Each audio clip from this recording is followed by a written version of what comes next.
One thing with the muscular endurance, seeing as we talked about it, if a novice or developing athlete does a muscular endurance session, the fatigue from the session, even if the heart rate is moderate, will present like a zone 5 workout. And people will be really surprised by that. So because we are using lower cadence, we will get a lower heart rate response.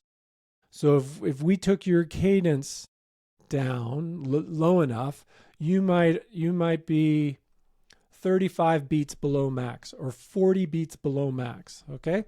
So in our mind, we would say, oh, this is, moderately hard. This is zone 3 training because you are that far below max.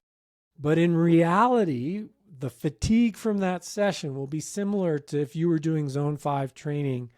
And then because it's moderate, you're going to give yourself a longer duration, a longer dose. So it can make an athlete, a developing athlete, very tired.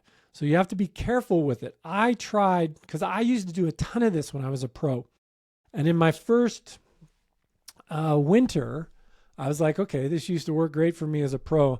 And I brought back the big gear training, and my heart rate was only 135. So it's really moderate. So that was like the top of zone 2 for me, and it just wrecked me. And I was like, wow, this is really strange. And it's just because the body doesn't yet have the internal capacity, the metabolic capacity to cope. So the heart was okay, but it's really called muscular endurance. It just killed my muscles.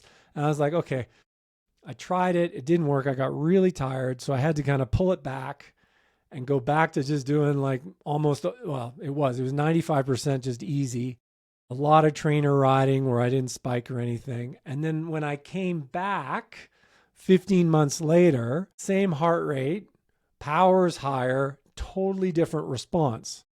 So if somebody wants to experiment with muscular endurance training and they find that they're getting very tired, it might be they just need to develop the low end more. And by more, it's 6 to 15 months more before they're going to be able to benefit from that type of session. Or they got the dosing wrong. Instead of giving yourself 6 by 6 minutes, maybe you just start by giving yourself 6 by 3 minutes of it. And maybe you tolerate it better. But I found I wasn't ready for it. I gave it to myself too early. Sounds good. Sounds really good. I was not like, I just heard it, and then it was like, okay, that's interesting concept. I was not It's thinking of very, very effective. I was not thinking of incorporating it into the training, at least yet. Well, there's two pieces if you're thinking about it. So there's like this muscular endurance piece, which will have a low cadence, high torque.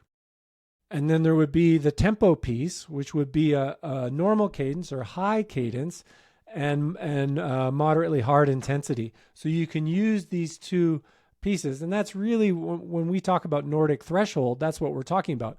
There's Nordic threshold and there's this muscular endurance piece, which would have higher load per stroke in it. And that's the hard training.